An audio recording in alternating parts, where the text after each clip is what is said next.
예레미야서하고 그 앞에 있는 이사야서는 내용이 대동소이해요. 그 왜냐하면 이사야 선지자가 부름받은 시대나 예레미야 선지자가 부름받은 시대가 조금밖에 차이가 안 납니다. 우리가 역사적으로 보면 이사야 선지자는 조금 더 일찍 부름을 받았어요. 그래서 우시야 왕 때부터 므낫세 왕 때까지 한 60년 정도를 사역을 합니다. 그리고 그보다 조금 뒤에 요시야 왕 때에 예레미야라고 하는 선지자가 하나님께 부름을 받아요. 그래서 40년 정도 이렇게 예언 활동을 합니다. 그러니까 우리가 이사야서를 봐도 그렇고 예레미야서를 봐도 거의 내용이 대동소이하다. 같은 시대에 하나님께서 주신 말씀이기 때문에 그렇다. 우리가 이사야서나 예레미야서를 볼 때는요, 항상 기준을 세워야 돼요. 이 기준을 세우지 못하면 그 역사적인 배경을 모르기 때문에 이 말씀이 혼돈이 됩니다. 이게 무슨 말씀인지 잘 몰라요. 예레미야서나 이사야서는 반드시, 특별히 예레미야서 같은 경우는 이게 어떤 때 어느 시대를 배경으로 하는지 역사적인 배경을 모르면 그 의도를 알기가 정말 어렵습니다. 우리가 7월부터 예레미야 26장부터 공부하고 있는데요. 제가 새벽에 다 설명을 해드리잖아요. 그러니까 그게 이해가 가는 거예요. 그러나 역사적인 배경을 모르면 왜 이런 말씀을 하셨는지 잘 알 길이 없어요. 우리가 이사야서나 예레미야서를 공부할 때는, 그리고 묵상할 때는 항상 바벨론 포로라고 하는 것을 기준으로 세워놔요. 이렇게 바벨론 포로. 그리고 어떤 말씀은 포로 전에 기록된 거고요. 또 어떤 말씀은 포로 중을 배경으로 하고 있고요. 어떤 말씀은 포로 후를 배경으로 해요. 근데 이것이 예레미야도 그렇고 이사야서도 그렇고 이게 역사적 순서대로 기록된 게 아니에요. 막 왔다 갔다 합니다. 그러니까 어떤 것은 저 뒤에 있을 것이 앞에 와 있고, 또 앞에 와 있어야 할 말씀이 저 뒤로 가 있고, 그러니까 역사적인 순서대로 기록된 게 아니에요. 그래서 그 역사적인 순서와 배경을 잘 모르면 우리가 예레미야서라든지 이사야서는 정확하게 이해하기가 굉장히 난해한 그런 성경이다 하는 것도 알고요. 오늘 우리가 60장 15절부터 읽었는데 이 부분은 어디냐? 70년 바벨론 포로를 놓고 볼 때 이쪽이에요. 여기서부터 이렇게 돌아가는. 그래서 바벨론 포로 이후에 하나님께서 이들을 어떻게 하실 것인가. 그러니까 사실 지금 남한국 유다 백성들은요, 하나님께 지금 매를 맞고 있는 거예요. 징계받고 있는 겁니다. 하나님이 이사야 선지자를 통해서 수없이 경고했어요. 또 예레미야 선지자를 통해서 수없이 경고했어요. 근데 안 들어요. 설마 그런 일이 있으랴. 설마 하나님이 지금 예루살렘 안에 성전이 있는데, 예루살렘 성전이 있는데 성전이 있는 예루살렘을 하나님께서 그렇게 하실까라고 착각한 거예요. 그래서 하나님께서 바벨론을 통해서 뭐부터 치셨어요? 성전부터 다 파괴해버린 거예요. 너희가 믿는 믿음은 잘못된 거다. 이미 마음을 떠나 있으면서 예루살렘 안에 성전이 있기 때문에, 그 아름다운 성전이 있기 때문에 안전하리라고 하는 잘못된 신앙을 갖고 있는 거예요. 그래서 하나님이 586년에 바벨론 왕을 보내가지고 제일 먼저 파괴한 것이 예루살렘 성전부터 파괴했어요. 그래서 그런 겁니다. 이들의 믿음이 잘못된 거예요. 미신적인 믿음을 갖고 있는 거예요. 마음은 하나님을 다 떠나 있어요. 그런데 그 예루살렘 안에 성전이 있기 때문에 자기들은 안전하다. 이건 아니죠. 그렇죠? 우리가 교회 안에 있기 때문에 안전한 거 절대 아닙니다. 내 마음이 하나님 안에 있을 때, 내 마음이 그리스도 안에 있을 때 안전한 거지, 마음은 딴 데가 있으면서 몸이 교회에 있다고 해서 우리가 안전한 것은 절대 아니다. 비슷한 예를 들 수가 있는 것이다. 아멘. 우리의 믿음을 우리가 잘 보셔야 돼요. 우리가 착각하고 살아갈 때가 굉장히 많아요. 오늘 우리가 새벽에 예루살렘이 함락되는 장면을 공부했거든. 예루살렘 성이 완전히 함락돼. 그게 주전 586년이에요. 시드기야 왕 때거든요. 그러니까 시드기야는 하나님께서 여러 번 경고했는데 무시했던 거예요. 근데 바로 그날이 왔어요. 예레미야 39장 1절부터 18절에 보면 시드기야 때에 바로 1차, 2차 공격에서 완벽하게 예루살렘이 무너지고 말았어요. 하나님의 경고입니다. 하나님의 경고가 그때가 이루어진 거예요. 우리는 하나님의 말씀을 무시하면 안 됩니다. 하나님의 말씀을 여벌로 들어도 안 돼요. 저건 목사가 하는 말이야? 절대 목사의 말이 아니에요.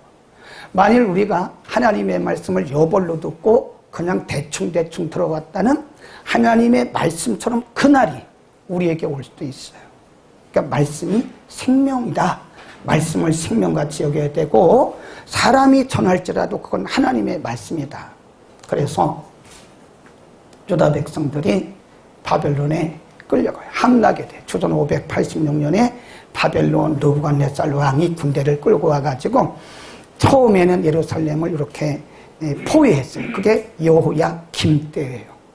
그 다음에 여호야김 때 2차로 포위했어요. 마지막 시드기야 때 완벽하게 함락이 되고 말아요. 그게 1년 6개월 걸렸습니다. 잘 생각해야 돼요. 하나님이 유다 백성들을 망하게 하려면 그냥 한 번에 망해버리지. 왜? 1년 6개월을 주셨냐고요. 그것도 바벨론 군대가 1차, 2차, 3차로 왜 나누어서 갔냐고요. 그것은 하나님이 기회를 주신 거예요. 1년 6개월이라고 하는 기회를 주시고 너희가 지금이라도 회개해라. 너희가 지금이라도 돌이켜라. 라고 여호야김 계속해서 하나님 말씀하십니다. 안 들어요, 안 들어. 사람이 영적으로 귀가 막히잖아요. 그럼 안 듣습니다. 마음이 무뎌지잖아요. 하나님 말씀 절대 안 듣습니다. 그러다가 그날이 온 거예요. 그날이. 정신 차려야 되겠죠? 네, 말씀은 생명입니다. 말씀을 여벌로 들으면 안 돼요. 말씀을 사람의 말로 듣고 그렇게 약화시키면 안 됩니다. 그날이 올 수도 있다. 그래서 바벨론에 끌려가가지고 유다 백성들이 70년 동안 포로 생활을 하는데 그것은 엄밀히 말해서 하나님의 매를 맞는 시간이에요. 하나님이 느부갓네살이라고 하는 사람을, 이방 왕을 하나님의 몽둥이로 쓰신 거예요. 느부갓네살을 몽둥이로 쓰셔서 그들을 70년 동안 하나님이 때리신 거예요. 때리신 거예요. 돌이켜.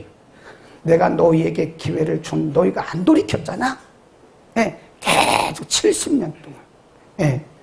우리나라는 일본 치하에서요, 우리가 일제강점기가 36년입니다. 그보다 배를 살았어요. 그보다 배. 1년 더 해서 살았어요. 또 얼마나 긴 시간 동안을 바벨론에서 나라를 뺏기고 그렇게 불행하게 살았냐고요. 근데 하나님은 하나님의 백성들을 버리지를 않아요.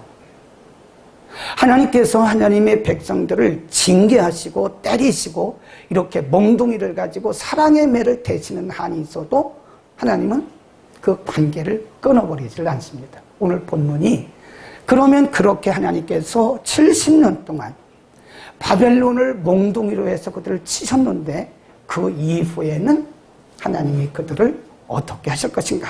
그래서 우리는 오늘 본문을 통해서 하나님이 어떤 분이신가, 우리가 하나님이 누구신가를 잘 알아야 돼요. 하나님이 누구신가를 모르면 우리는 일희일비합니다. 기뻤다가 슬펐다가 기뻤다, 올라갔다 내렸다 이 업앤다운이 굉장히 아주 심해요. 어떤 때는 아주 믿음이 굉장히 충만합니다. 어떤 때 보면 저 나락에 빠져가지고 수렁에 빠져가지고 막 이러고 있어요. 물론 인간이니까 왜 업앤다운이 없겠어요? 오르락내리락이 왜 없겠어요? 근데 이 업앤다운이 심하면 심할수록 성숙한 신앙이 아니에요. 왜 그럴까요? 하나님이 누군가를 모르기 때문에 우리가 일희일비하는 그런 신앙생활을 한다. 자, 오늘 본문에 그러면 내가 너희를 이렇게 70년 동안 몽둥이로 너희를 때렸는데 그러면 내가 너희를 그렇게 두냐? 그건 아니다. 그건 아니다. 하나님은 그렇게 버려두신 분이 아니다. 15절로 갑니다. 60장 15절. 전에는 시작. 전에는 내가 버림을 입으며 내게로 지나는 자가 없었다. 거기까지만. 네. 전에는 어떤 번역에 보니까요. 올도가 뭐죠? 뭐뭐 할지라도. 전에는 너희가 하나님께 매를 맞아가지고 너희가 사람들에게 무시당하고 짓밟히고 너희 옆을 지나가는 사람들이 없었어. 그게 언제죠? 매를 맞을 때. 하나님이 그들을 징계하실 때는 그들이 사람들의 조롱거리가 됐어요. 여러분, 우리가요, 하나님을 섬기는 우리들이 말씀 순종해가지고 징계받을 때는요, 주변에 조롱거리가 됩니다. 여러분, 막 짓밟아요. 무시당합니다. 그날이 온다니까요. 무시당하고 짓밟히고 경제적 손실, 인간관계 다 깨져, 가정 파탄나, 뭐 그렇습니다. 징계가 올 때는 그렇다는. 그러나 하나님께서 그들을 이렇게 버리신 것이 아니라 뭐라 그랬어요? 그 뒤에 보면 그 뒤에 쭉 나가다가 이제는 시작. 아름다운 대대의 기쁨이 되게 할 것이다. 전에는 내가 너희의 그 불순종을 가르치느라고, 내가 너희를 겸손하게 만들고 너희를 낮추느라고 내가 너희를 때렸어. 너희 조롱당했잖아. 내가 너희를 때릴 때 너희 부끄럼당했잖아. 사람들에게 짓밟혔잖아. 그러나 이제는 내가 너희를 다시 고쳐줄 거야. 그래서 뭐라고 말씀하시냐면 너희가 대대의 기쁨이 되고 영영한 아름다움이 될 것이다. 하나님께서 그들에게 새로운 은혜를 이렇게 입혀주시는 거예요. 네. 이렇게 입혀주시는 거예요. 그러니까 하나님은요, 우리를 하나님의 자녀 삼으신 이상 우리와 하나님과의 관계는 무슨 관계라고 그래요? 언약 관계입니다. 만일 우리와 하나님과의 관계가 행위 관계라고 한다면 우리는 100번도 1000번도 더 버림당했어요. 우리는 하나님과 행위 관계가 아니에요. 언약 관계. 하나님이 이스라엘 백성들에게 말씀하시기를 나는 너희의 하나님이요 너희는 내 백성이라고 하나님이 선언해 주신 거예요. 그게 언약입니다. 언약 관계. 그래서 이 언약 관계는요, 우리의 조건에 따라서 변하는 게 아닙니다. 확실히 아셔야 돼요. 그래서 하나님이 우리가 불순종할 때 우리를 가르치고 훈육하시기 위해서 우리에게 징계는 하시지만 징계하신 후에는 반드시 우리를 이렇게 회복시켜 주신다는 거예요. 아멘. 그러니까 하나님이 좋으신 분이세요. 그러니까 하나님께서 유다 백성들에게 뭐라고 말씀하시냐면 바벨론 군대가 너희를 공격하거든 거기서 반항하지 말라 이거예요. 반항하지 말고 항복하고 끌려가. 바벨론 군대가 너희를 침입하러 오거든 거기 반항하지 말고 끌려가. 거기서 70년을 그냥 살아. 평안하게 자식 낳고 농사 짓고 살아. 그리고 70년이 차면 내가 너희를 다시 이 나라로 데려올게 라고 하나님이 예레미야를 통해서 그 횟수도 말씀해 주셔요. 70년이라. 우리가 욥기서에 보면요, 물론 이 말씀은 욥에게 해당되는 것은 아닌데 욥의 친구 엘리바스가 와서 욥기 5장 18절에 보면 뭐라고 그랬냐면 하나님은 아프게 하시다가 싸매신다. 하나님은 상처를 주셨다가 고치신다. 그거 맞아요. 욥의 친구 엘리바스가 와서 지금 욥에게 권면한 말씀이에요. 하나님은 하나님의 백성들을 이렇게 치셨다가 하나님 반드시 고쳐주신 신실하신 아버지라고 하는 것입니다. 자, 어떻게 하나님께서 그들을 회복시키시는가? 16절입니다. 16절.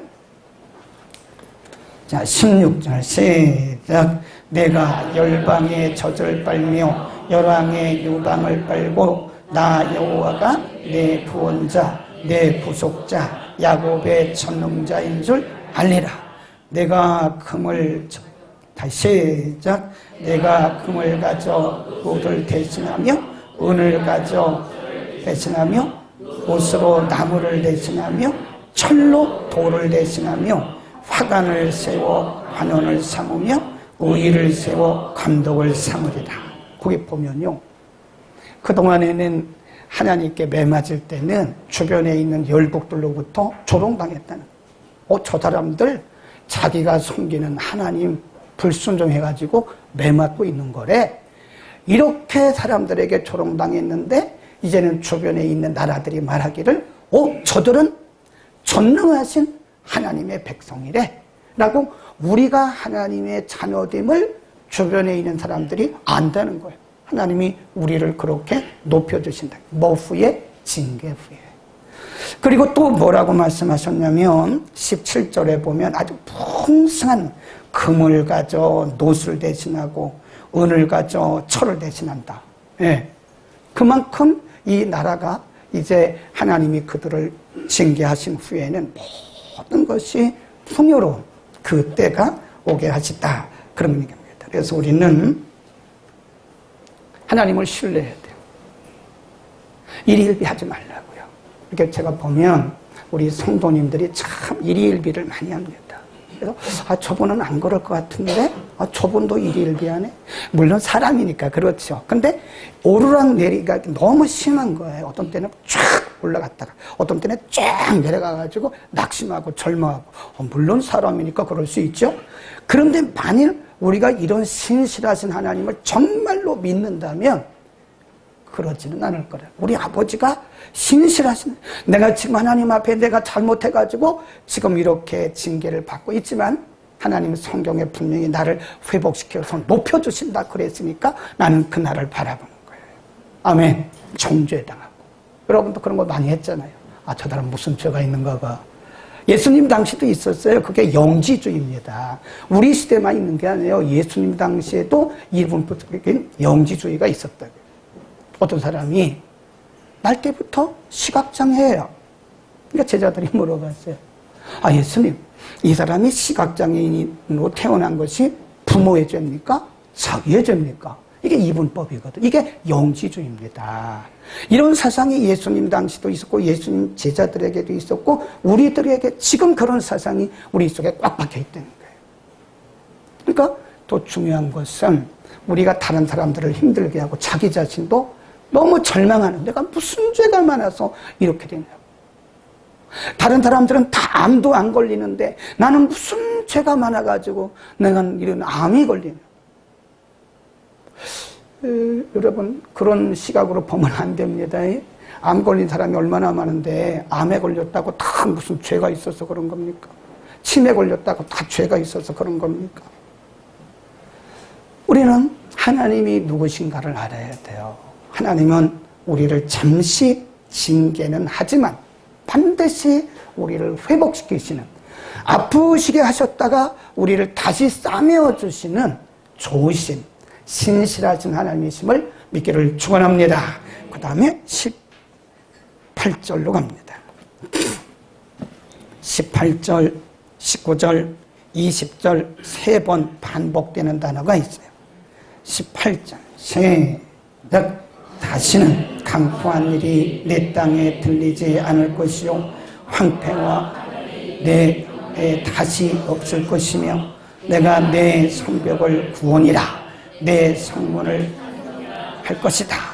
19절 다시는 시작. 다시는 낮의 해가 내 빛이 되지 아니하며 밤도 내게 않을 것이요 오직 해가 내게 영영한 빛이 되며 내 하나님이 20절 시작. 다시는 내 해가 지지 아니하며 내 달이 흘러가지 아니할 것은 여호와 내 영영이 빛이 내 슬픔의 날이 마칠 것이다.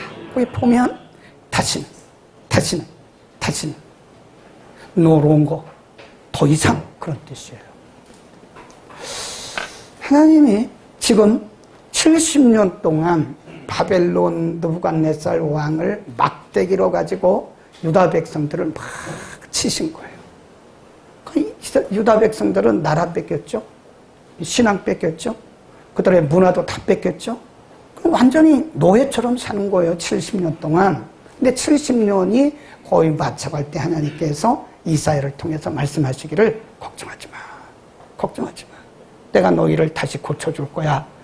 그리고 다시는 내가 이런 일로 너희들을 그렇게 징계하지는 않을 거야. 라고 다시는이라고 말씀하세요. 이게 하나님의 마음입니다. 우리 하나님의 마음. 근데 하나님이 누구신가를 모르는 거예요.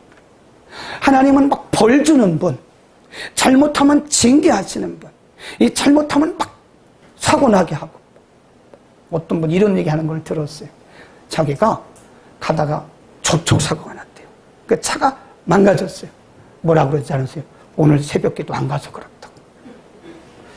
그러면 제가 볼 때 여기요 지금 90% 이상의 새벽기도 안 오시거든요. 여러분 오실 때 사고 났어요, 안 났어요? 아휴. 그런 거 제가 직접 들었다니까요. 오늘 내가 새벽기도 안 갔더니 지금 사고가 나가지고 내가 이렇게 물질적 손해를 물론 맞을 수도 있는데 그게 맞는 말이 아니라고요. 하나님이 누구신가에 대한 이해, 언더스탠딩이 없는 거예요. 하나님이 얼마나 우리와 깊은 신실한 관계를 가지고 있고 하나님이 우리를 음이야 금이야 옥이야 기른다는 사실을 모르는 거예요. 벌 주는 분, 심판하시는 분, 저주하시는 분. 하나님 그런 분 아니라고요. 물론 우리가 잘못하면 징계는 받아야 돼요. 대가는 지불해야 됩니다. 그다음 마지막 쭉 넘어가서 이렇게 22절 하나님이 이들의 미래에 대해서 다시는 말씀하시다가 22절에 가보면 시작 그 작은 자가 천을 이루겠고 그 약한 자가 이룰 것이다. 때가 되면 나 여호와가 속히 이루리라. 이것은요 사실은 메시아가 올 것을 예언한 말씀이에요. 때가 되면 메시아가 오실 것이다. 그러니까 지금 유다 백성들이 살아온 모습을 보면 참 지도자 없이 왕도 타락했으니까요. 시드기야도 뭐 하나님 떠났으니까요. 그래서 이제는 사람에게 맡기지 않고 내가 메시아, 영원한 왕을 보내서 영원한 왕의 통치를 받게 할 것이다. 때가 되면 그 말은요 바로 메시아의 오심을 우리에게 미리 예언해 준 것이에요. 그때 당시로서 이 말씀은 뭐냐? 너희 작은 자가 천을 이루겠고 그 약한 자가 강국을 이룰 것이다. 내가 너희를 다시 강하게 강한 나라로 강대한 나라로 내가 너희를 다시 회복시켜 줄 것이다 라고 하는 하나님의 은혜예요. 하나님 좋은 분이시죠. 왜 이렇게 하나님 무서워하고 벌 주시는 하나님으로만 그렇게 하나님을 덜덜덜덜 떨고 있습니까? 네. 좋으신 분이에요. 대신 우리가 하나님 말씀대로 순종하면 되는 거예요. 우리가 말씀대로 순종하면 하나님이 약속하신 그 축복이 우리에게 현실화되는 그날이 옵니다. 그러나 하나님 우리에게 계속 경고하셨는데 그 말씀 듣지 않으면 그 말씀대로 우리가 징계받는 그날이 와요.